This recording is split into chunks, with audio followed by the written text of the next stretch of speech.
Hello, podcast fam. I am thrilled to share some exciting news. My book, Sow, Grow, Lead, is officially live on Amazon.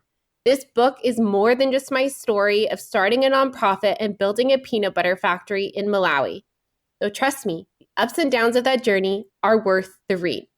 It's also packed with practical strategies to help nonprofit leaders like you tackle challenges with clarity, courage, and a whole lot of heart. If you've ever wondered how to turn your vision into reality, navigate the inevitable hurdles, and build something meaningful, whether in your organization or in your own life, this book is for you.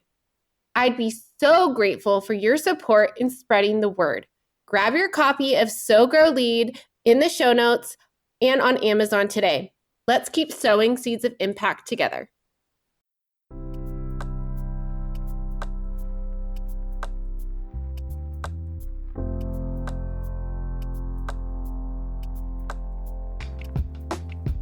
Are you a nonprofit professional who's feeling overwhelmed and burnt out?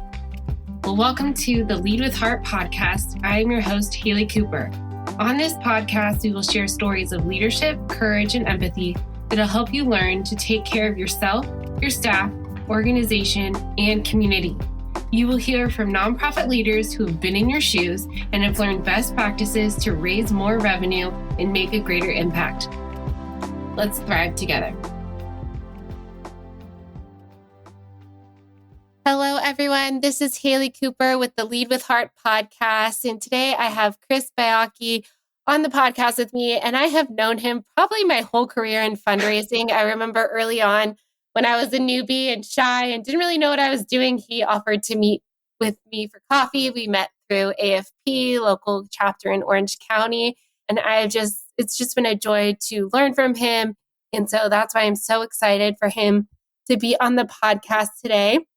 He has worked in the nonprofit space for more than 22 years as a communicator, fundraiser, and leader.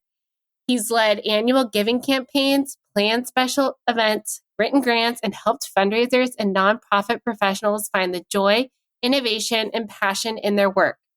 Chris is the founder and CEO of Resolute Philanthropy, a consulting firm that provides nonprofit leaders with the tools and resources they need to thrive.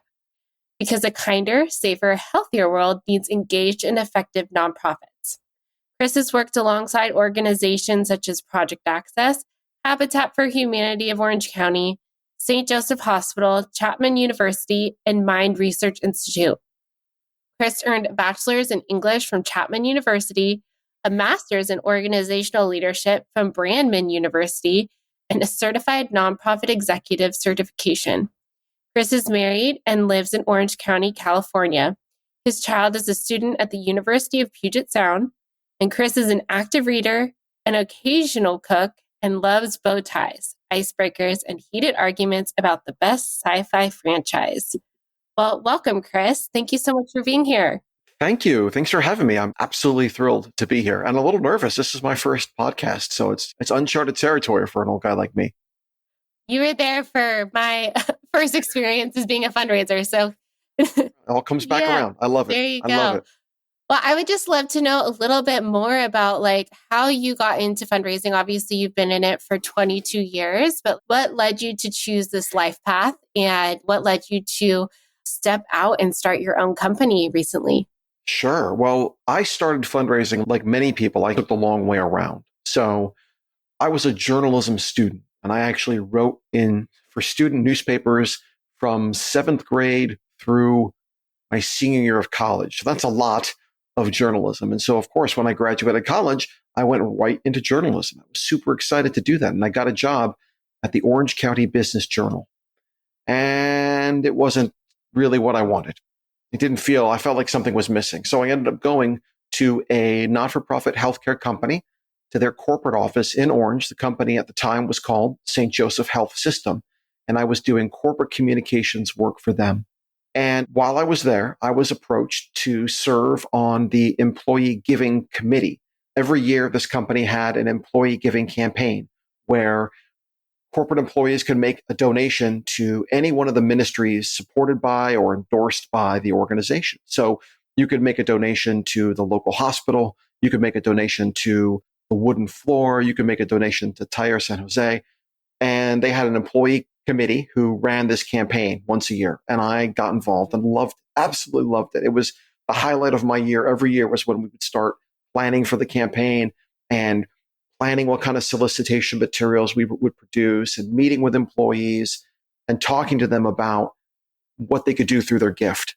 And after doing this for about 6 years, I got approached by a gentleman named Frank Hall. And Frank was the head of fundraising for St. Joseph Health System. Frank was my fundraising mentor and the fundraising mentor to a lot of people in Orange County. And Frank sat me down and asked me if I had ever considered doing fundraising full time. And I looked at him and I said, I have never thought of that before in my life. And he said, don't worry, most people don't. Let's talk about it. And we had this beautiful, just engrossing conversation talking about what it would mean to be a fundraiser full time. And I pivoted from there. I went across the street to St. Joseph Hospital in Orange, where I got a job as their annual giving manager and did their employee giving campaigns. And that's where I got started. I started an entirely different path, but what I realized, it was such a great way, a great network of people, a great community, and a great way to use my skills to really make the world a better place. So that's how I got started. And how I decided to go out on my own was years and years and years later. I realized two things. One, that I was really anxious for a new challenge in my career. I was looking for, I had led fundraising teams and led fundraising shops, and I'd done a lot of the work. And I was still missing, it felt like there was something more I could do. And I realized I had the network and the capacity and the knowledge to help more nonprofits, because I've seen firsthand how transformative fundraising can be when it's done right. And I've seen firsthand how challenging and, I don't want to say debilitating, but how difficult it can be when it's not done right. And I realized I can get out there, start my own business, help other organizations really get that clarity and confidence they need to manage their fundraising team, engage their fundraising team, and get out there and support their missions. And it's been a really remarkable and a really fulfilling role ever since. Well, thank you so much for sharing. And I remember Frank Hall early on in my career. I believe he was presenting at 1OC at one of the, when Yes. St. Joseph would come in. And yeah, he was great. And I'm so glad that you took both the challenges and successes of your career and really formed this company, Resolute Philanthropy. And I know that you are such a gift to this community of fundraising and nonprofit professionals. And I would love to know more about like how you really defined and came to like your mission statement, which is really providing nonprofit leaders with tools and resources they need to thrive, because a kinder, safer, healthier world needs engaged and effective nonprofits. And I know that's we can break that down, but I would just love to know, out of my own business I've been working on, what do I really want to focus on? What do I have to offer? And so how did you go from all the things that you could break it down to really getting clear on that message? Yeah, that's a great question. It started with this idea, was the fact that fundraising in and of itself is worthless. It doesn't do anything. Fundraising has to be done in service of something bigger. That's what makes fundraising work. That's when you see really remarkable fundraising efforts happen, it's because they've inspired people to join a cause. And in my opinion and in my experience, I think what we're called to do is make the world kinder and safer and healthier and better. But we're supposed to make it better for our kids and for their kids. And it was in that spirit that I decided I really wanted an organization that didn't treat fundraising as a dirty secret or fundraising as something distasteful. And you hear that a lot. That's a common phrase for people who aren't really comfortable fundraising. I've heard every now and again, you hear a board member or a volunteer talk about going out and putting on their begging hat or twisting arms, or all these ways we talk about fundraising in order to hide our discomfort with issues around money, generosity, and the vulnerability that comes with fundraising. But what I wanted to do with Resolute was really take a stand and say that in the absence of remarkable, profound, almost complete societal change, until that happens, philanthropy and fundraising are the biggest engines we have to make change in the world. And it's the it's like the easiest on-ramp we can give people to come alongside a cause they believe in. Because I do believe that people want to do the right thing, but I also believe that most people don't know how to do the right thing. So nonprofits have this opportunity and this obligation to give people a chance to come alongside them. And one of the ways we do that is by raising funds, not for ourselves, not for the joy of doing it, but because we're fighting for something bigger than ourselves. So that's where I circled around how I wanted to describe Resolute. And I did a lot of work on it. And I was working with Tony Everett, my professional coach, and he just helped me so much we did word clouds and all sorts of tools to like just figure out. I had one morning where I just free wrote about my organization and then typed everything up and did a word cloud and see what jumped out, and just anything you could do to get those. I'm doing a lot of hand gestures, which is great for a podcast, but get those thoughts out there, out into the world. And as you can tell, I'm pretty excited about the potential for fundraising in our world. Yes, and I love this message, and it's something that I share a passion with too. And I want to talk a little bit more about that because I know that you have an organizational leadership master's, and I think fundraising starts internally because Yes. you mentioned people, how they talk about fundraising. I had a boss who used to be like, we're going to go get after this high net worth person. And I'm like, that just sounds icky to me. Like you don't get after people just because they have a high capacity to give doesn't necessarily mean they're going to give to your organization. There's so many factors that go into fundraising, but it really is that internal culture from the top down and bottom up of how we approach fundraising. So I would love to know your insight into like how we can build, I don't know if culture philanthropy is like an outdated term, but really that culture philanthropy where everyone is on the same board, because if we're engaged and on the same page internally, then we're going to be more successful in raising funds at the end of the day. So what is your approach to building that structure internally so people are excited to do it and not having that apprehension? It's tough to do, right? Because there's I've noticed there's two big kind of elephants in the room that we deal with when we talk about fundraising. One is money, and money as a topic, because you shared on your podcast and I've heard in other arenas, money is just a topic that makes us feel weird. Like there's a lot of emotion tied up in money, how you were raised, what your parents taught you of money. So when you're in a position and in a profession where your net effect is often asking people for money, people don't know how to really approach that. And tied to that with money is the power dynamics of people who have money versus the people who need money. That can alter the way we think we need to talk to donors. I don't necessarily think it's always true. I think most donors want to be approached in a different way than what we are approaching them as, because we're bringing all this baggage in. So when you're talking about building a culture of philanthropy, I think it does help to surface these ideas and to be frank about it. But more importantly, I think it's important to note that the fundraising is fuel for the engine. It's not the most important part of the job. It's not the most important part of an organization, but it absolutely has to happen unless you're an organization that has all your revenue coming from other sources, in which case I don't think you're a nonprofit. You're doing something, that's a social enterprise. That's a whole different kettle of fish. If you're a straight up nonprofit, you have to get that connection. But what I found to be helpful is making sure people understand, I say people, team members, the volunteers, the staff, the board, make sure you have time to explain how a gift comes to be. Like, yes, I met with donor X and I walked out of that meeting with donor X with a check that's going to do all these great stuff for it. But before I had that meeting, these are all the things that we had to do to connect with donor X, to find shared values with donor X, to really make that relationship work. And it wasn't just one person. It was the event they went to. They went to a volunteer day at our office and they met these staff members, or they talked to these other people, or they read things on our website, or they talked to our clients. All that work, all those connection points led to a donation. It's not a one-person job. So part of building a culture of philanthropy in your organization is realizing that it absolutely has to happen. There's no way around it. You can't Amazon Smile your way through this stuff. You can't find like a tricky way to trick people into giving. Well, you might, but it won't last long. If you want this mission, if you absolutely believe in this mission, then you should have no problem inviting people to join you in it. So once you've established that, once you've agreed as an organization that you have to have this, that it needs to happen, then the only conversation you have to have is, well, how do we do it?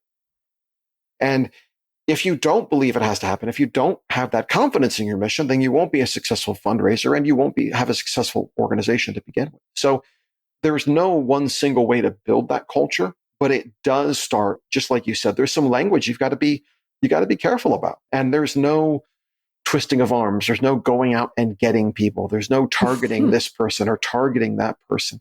That's shorthand. But if it starts bleeding into your language, then all of a sudden you start really changing your point of view when it comes to this stuff. And it's actually, I think, harmful.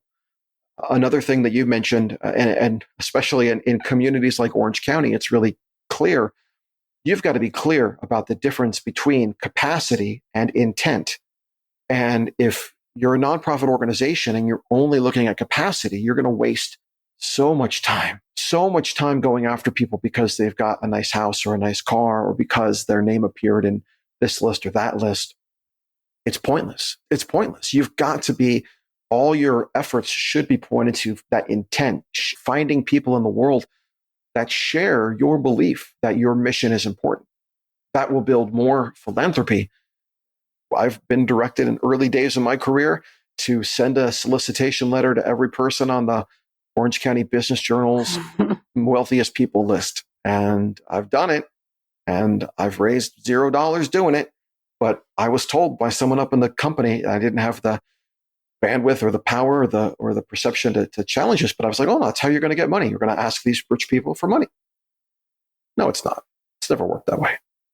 Yes, I love that approach. And you just provided so much good insight. And I could take this conversation in a million ways. I'm trying to think of the best one that I want to position it, because I just love what you said about it's between capacity and intent. Yes. And really engaging people that have that intent. Because a number of times I've been told to find if I had Mackenzie Scott's number in my back pocket, even as a consultant now, I'm like, I might know people, but I don't know that many people. Yeah.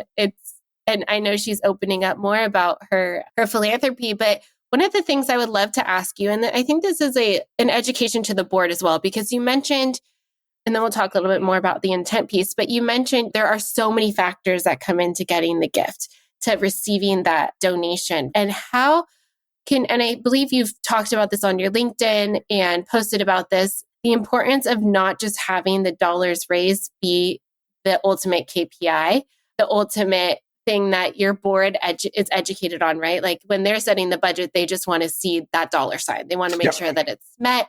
So how can you educate, or what other key performance indicators can fundraisers use to show that they're meeting their goals that lead to that ultimate revenue goal? And what can they show to their team or as an organization really track that success?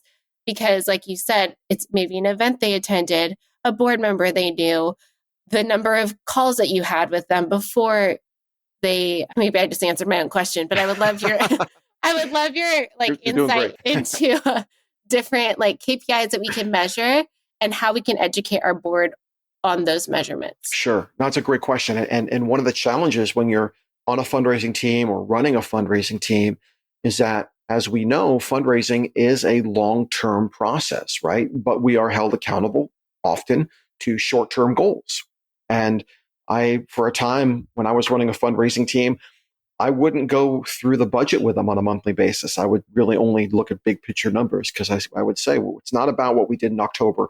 It's what we're doing for this full year and the year beyond that. We really have to have that big picture view. But you've got to have goals. And goals and metrics do two things. They tell other people what we're doing, but they also, if put down correctly, they can draw the lines on the map. So you're right. Dollars raised always has to be there, because at the end of the day, you've got to bring the money in. And if you're not bringing the money in, then we got to figure out what's going on. So that's an important metric. If it's the only metric you use, you're missing out some stuff. Donor retention rate is probably the most important metric you can have. There are so many studies out there that show the number of donors are dropping. Donors don't stay with your organization. People are losing donors. So understanding your retention rate and really keeping your eye on that is important, because it shows what are you doing to keep people connected with your mission and keep people engaged with your cause. Beyond that, I have always enjoyed, I won't say enjoyed, I've always found that having some metrics around donor meetings is very important. Now, once upon a time, I would only define that as face-to-face in-person meetings. But obviously these days, we've expanded that definition to Zoom or what have you. But that does two things. One, you want to tell the story to your board that your fundraising team, it's not designed to have them be at their desk 9 to 5. They need to be out meeting with people, talking with people, spreading the word.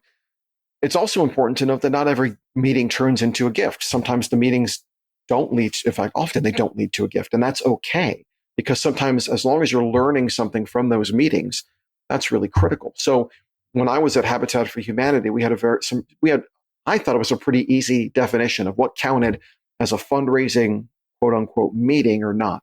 And I would tell my team, okay, if you meet with a donor or have a conversation with the donor or have an email exchange with the donor, and it's important enough, the results of that are important enough that you would come back and tell me about it right away, that is a meeting you want to write down in the database, and we're going to count that as one of your meetings this month.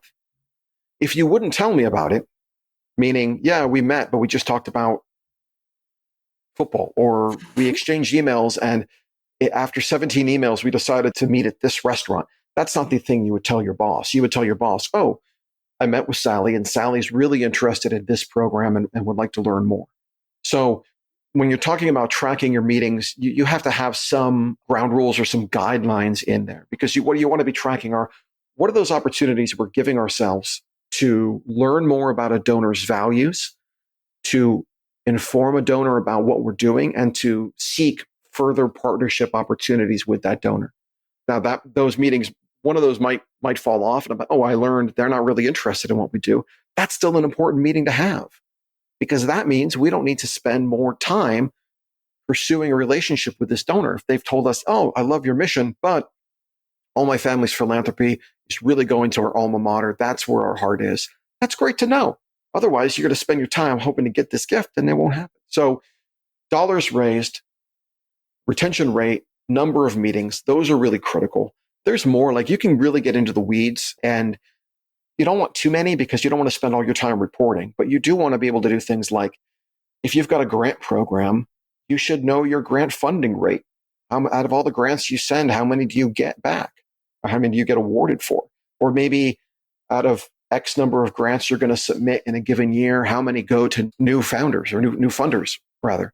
If you have special events, you obviously want to be looking at your net income, but maybe you also want to look at, all right, how many donors, first-time donors at this event gave in the next 12 months to a different channel? Is the event doing anything to actually engage donors? So just want to be really clear that two things. One, that the metric you're measuring is something that you and your team can control. And two, does the metric we're measuring help us get to where we want to be, help us get the mission to where we want the mission to be? You could spend so long, you get into that analysis paralysis where you're like, I've got 78 metrics I've got to fill out every month, and it takes me a full day of reporting to get there. Okay, that's not helping you. So don't be afraid. Don't be afraid to narrow it way down and get to those key performance indicators.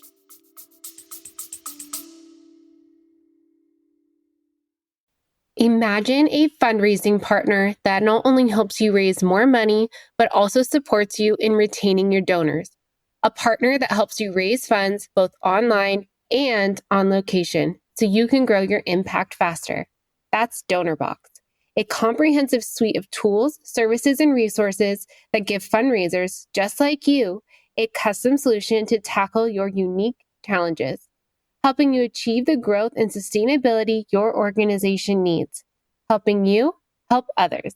Visit donorbox.org to learn more. Yes, I love that. And I love how you positioned it to those two mindsets of how to really break it down and make sure that it's informing, advancing your mission. And I want to talk a little bit more about donor retention. This is something I'm very passionate about. And I think, again, it goes to the board and the organization and educating people on fundraising, because a lot of times I've had boards come to me and be like, why aren't we acquiring new donors? Why aren't we out looking for new funders when the donors that we have been stagnant, have been falling off, have not been stewarded well and essentially aren't happy with how the organization is treating them. So what's the point of acquiring new donors and getting a new pipeline if we're not going to do anything? And I think you mentioned something important. Events, I feel, are often missed opportunities, right? People give at the event and that's the last interaction besides the standard acknowledgement letter after that we all have to send. So I would love your input a little bit more on how we can emphasize donor retention and what are some strategies that fundraisers can focus on to make sure that our donors know the impact that they're making after the gift. And even I know for first-time donors, it's like a 19% retention rate. So, and a 45% retention rate for recurring donors, and getting that second gift and those gifts after that is super important. So I would love your insight on strategies that you used in your career or that you're helping nonprofits coach on, because I think it helps with that strategy of what you're working towards and almost helps you work smarter and not harder. Yeah. Well, donor retention that's just another way of saying stewardship, right? And stewardship, I think, tends to be the arm of fundraising art that is most often neglected. If an organization's really in trouble in fundraising, odds are they've got a stewardship problem because they're not closing the loop. And there's two ways to think about it. One, if you think about it in terms of how do you build relationships in the real world? When you're building a professional relationship, it takes effort. You have to show an interest. You have to, oh, my friend Haley's got a new podcast. I'm going to listen to that podcast. Why? Because I like Haley and I'm interested to hear what she has to say. That's me making an effort to be like, well, this is part of building a relationship. And then you're commenting on LinkedIn and you're commenting on my things. And we have a relationship based on our professional networks. But the point is, you have to take effort. You have to take steps to do this thing. You don't just sit back and say, well, I think we're friends. So when it's time for that ask, I assume they're going to give because I just assume they know. They don't know. So for one thing, it has to be an active stewardship. It needs to be a verb. It needs to be something you're actively pursuing with your donors. And there's two levels of stewardship, right? There's your standard, like automatic. Oh, they send a gift, they get a letter. Or I've worked at places where when the mail came in, all the fundraisers got scanned copies of the checks and would start their thank you calls right then. And so before they even got an acknowledgement letter, donors are getting a phone. So there's this systematic program you can set up for stewardship. But beyond that, it's the personal touch. And I think that's one of the keys to donor retention. Donors want to, if I'm donating to an organization, I want to know that that organization knows who I am, that they know who I am and they know that I gave. And so what does that look like? There's all the tools we already know, like phone calls, like emails, text messages, like handwritten notes, but even other things like, could you, instead of just sending out the electronic newsletter of your organization, could you record a video of yourself saying, Haley, this newsletter's coming out today. I thought you might really appreciate to see the story on page 4, which is all about, this is the program that you supported. Thanks for being a part of it. It's great. Boom, send it out. Inviting them to things, sending articles. Hey, here's this industry article that pertains to my organization. I thought you might like to see it because I know you were interested in our XYZ program. There's no silver bullet here. There's no magic way to get there, but you're going to keep your donors if your donors feel like they belong there. And people feel like they belong a place if you've made room for them at the table and you've said, here's the mission, here's the impact of your gift. And even if you can, and I'm not saying like, well, you gave us $5, so we used that $5 and we spent it on this particular thing. Don't do that. No one's going to really believe that. But tell them, because of donors like you, this is what we did. And be honest about it. Because of donors like you, this is what we did. And this is the problems we're challenged to solve now. If your stewardship messaging is all about, you're the best donor ever, and there's no problems, and we did it all, you're being disingenuous. I think that lack of authenticity, I think donors can really sense that. So tell them about, what are the problems you're working to solve? What are the things you're hearing from your clients and your partners in the community? If you have questions, are you only asking for money from your donors, or are you asking them for their thoughts, for their opinions, for their volunteer time, for their expertise? It's it just has to be as much energy as you're putting into cultivating your donors and soliciting your donors. You have to be putting that energy into stewarding them, or else they will. And granted, there's always going to be some that leave because of whatever reason. It's not always because of you. It's just because something else caught their eye, or something else, or their circumstances changed, or they moved, or someone in their family has a disease. And like, well, now we're going to put our philanthropic money into this agency instead. And that's okay. You've got to release those people with love, and maybe they'll come back and maybe they won't, but you got to thank them for their time with you. But the key is you've got to have that combination of systems plus personal, and it's got to be consistent, and it's got to be authentic. And it can't be, actually, this goes back to management, right? If you're not allowing your staff to have this time to do this work, you're missing out. So maybe you're thinking about setting goals for a fundraising team. How can you set goals around stewardship? How can you set goals around that to really incentivize your staff to do these things? It can be done, but it's really got to be serious. Or one more thing, and then I'll take a breath. Think about ways to engage your board in stewardship. I've had really great success with having board members do thankathons, or not even a full thankathon, just, hey, every board member, we're going to give you 3 names and information about the donor, and we're going to ask you between now and the next meeting to call each of those people and thank them for giving. And they come back to the meeting. I've seen board members leave the meeting and get in their car and make the call right away. Some of them wait till the last minute, and they come back, and some of them have, I left 3 messages. It was fine. And some of them are like, oh, I talked to so-and-so. She was really excited to hear from me, and I had a great conversation with her. All of that goes to a robust and an engaging stewardship approach. Yes, I love that. And I love the ideas that you gave to inviting. I love that you use inviting people to join, because it's not just asking for money, it's inviting people to be a part of your mission. And you gave so many wonderful examples of, besides just asking for money, how other people can get involved. You also mentioned something super important about transparency, and something that I educate my own clients on, especially when I'm on the grant writing side, of you have to put outcomes and metrics into your grants and your funding to say you'll meet a certain metric, right? Mm-hmm. But if you don't meet it, like over the last 3 years, I'm sure organizations have either exceeded their metrics or haven't met them because of the pandemic, and things have changed. That opens up a conversation of, hey, this is why, these are the challenges that we've met, and these are ways that you can get involved in the future. And I really think transparency is important, and also building trust with our donors. So I would love your insight on like how we can, as nonprofit fundraisers and leaders, it starts internally, but really build that trust-based philanthropy with our donors and really provide that transparency that invites them into the conversation.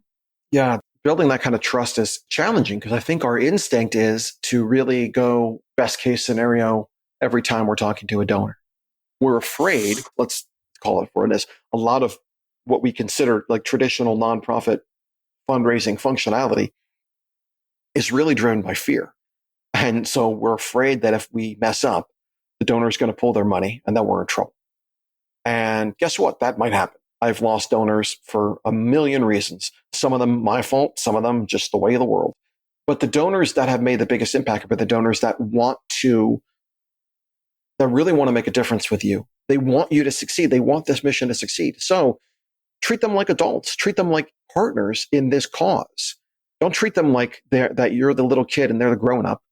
You're the expert, first off. You're the expert. You're the one who's in the fight every day. And if we let go, if we cede all that power to the donor because of the power dynamics of money, it gets everything off on the wrong foot so quickly. So when you're thinking about building trust with your donors, again, think about how do you build trust with your friends? You're probably not super great friends with someone who every time you talk to them, they say, everything's great. No, things are great. No, don't worry about it. Things are great. They never let you in. They never extend themselves into you and say, yeah, I'm struggling with this, or I have questions about this, or I don't know about this, because they're not making you a part of their world. And those are nice people in your life and they serve a purpose, but they're probably not your closest. People who are closest to you, you've shared with and they've shared with you. Now, I'm not suggesting you break down with every donor you have. I'm like, oh my God, it's so hard. I'm so overwhelmed. But you can say, hey, we're trying to get to this point. We're trying to solve this problem. And I don't know of any nonprofits that are trying to solve easy problems. There's no nonprofit out there that's like, our mission is to make sure every guy in this block has a newspaper. Well, okay, we could probably sort that out in a weekend. Don't worry. Everyone's going after something big. And when you're pursuing something big, we do everybody a disservice if we pretend the path to that solution is straight and narrow.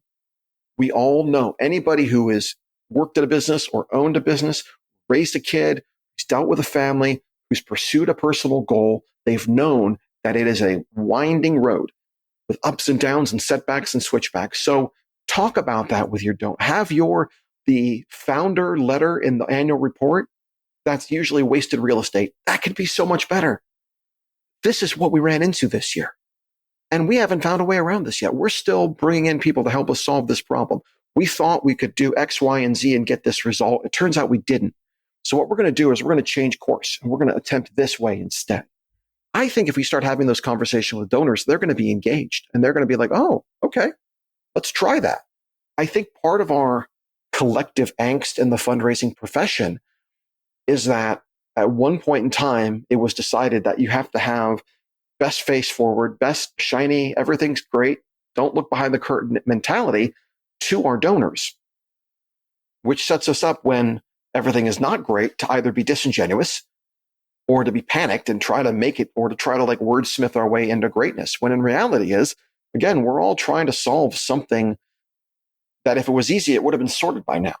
If affordable housing was the default stance of housing, you wouldn't need a million other organizations that are fighting day in and day out to make it a thing. So I think we owe it to our donors and to our team. All this stuff really works internally too. If you have a fundraising team and you try something and it didn't work, talk about that. My team at Habitat, we were always all about, let's fail fast. Let's make new mistakes. What did we learn from this thing that didn't work? And let's move on from it. And in that way, when you make failure, and this is not a new, right? This is a million business books have been written about this, but when you make failure part of the process, as opposed to failure, like the end of the process, it's part of the process, you open up a lot more creativity. And maybe some of that creativity is coming from your staff. Maybe some of that creativity is coming from your donors. We don't know who our donors really are and what they're bringing to the party. And maybe some conversation that they're a part of, whether it's an actual conversation or if it's just a very frank video message from a founder or a program officer at your organization saying, these are the problems we're struggling with right now. Maybe that's going to spur something, some generosity or some brainstorm that's going to further your mission in a way you hadn't planned.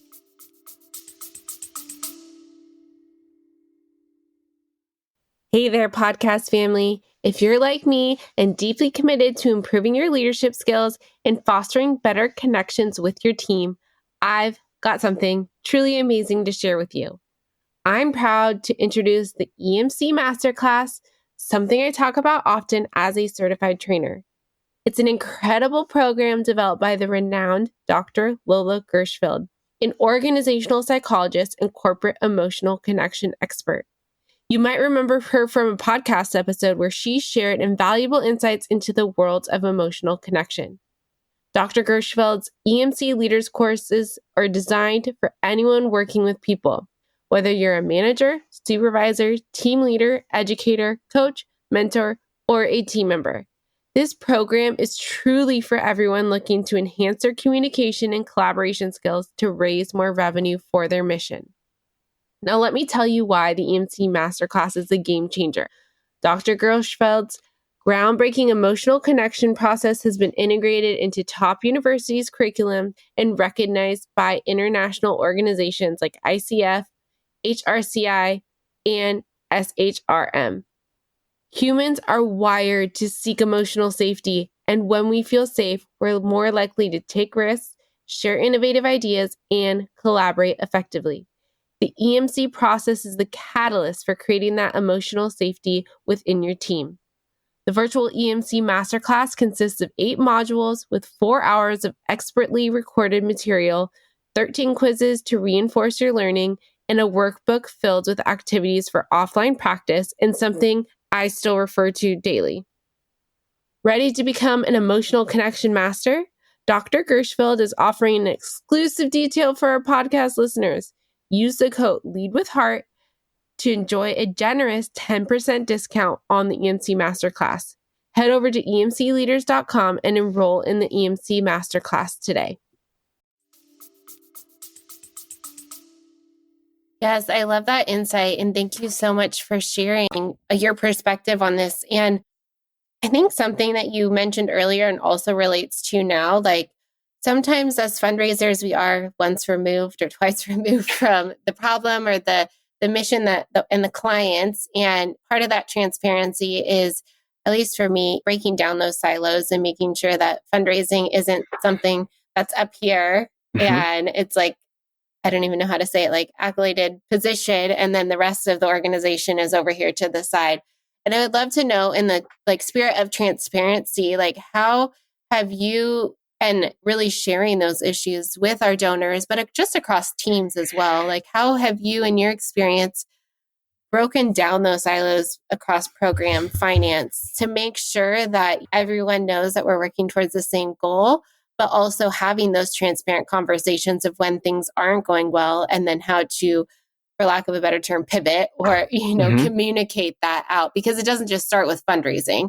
It's a whole organizational thing that needs to be on the same page. So I'd love your insight on how you have seen that worked. I always find it ironic, and I've seen this in a lot of places, that when you've got a fundraising team that is at odds with another internal group, fundraising and finance tend to be like traditional conflict. Sometimes you see it with program staff. I find it odd because fundraisers know how to solve this problem. How do you get to know a donor? You get to know a donor. You take the time, you learn about them, you ask questions, you listen, you really take the time. So I always advise fundraising staff to use that same skill set inside the building. And if you're willing to have a coffee with a donor or a potential donor and learn about their life and ask them what motivates them, why aren't you having that conversation with your controller or your head of programs or your CFO? You have to make that effort. You have to. And the reason I'm so emphatic about this is because otherwise you're just going to continually bump heads and you're going to create all this unnecessary stress and this unnecessary work. Because one thing that's different about fundraising than other organizations, than other kind of departmental features or functions, is we're often tasked with trying something brand new, like doing something, hey, a donor came to me with this idea, never been done before. And so in your career, you are going to be spending time sitting down with other members of your team, other departments, asking them to do something they've never done before. And for some people, that's great. For other people, that's not great. Some departments are motivated by the mitigation and the elimination of risk. That's not good or bad. That is just simply how they are. And if you don't know that about them, you'll come in and be like, oh my God, I've got this great idea. We're going to do X, Y, and Z. And you'll get a reaction that's not matching your enthusiasm. And then you'll be like, what's with those guys? Why are they this way? I can't believe that. But if you go into that meeting knowing, okay, wait a minute, finance is going to be, they're going to have questions about this.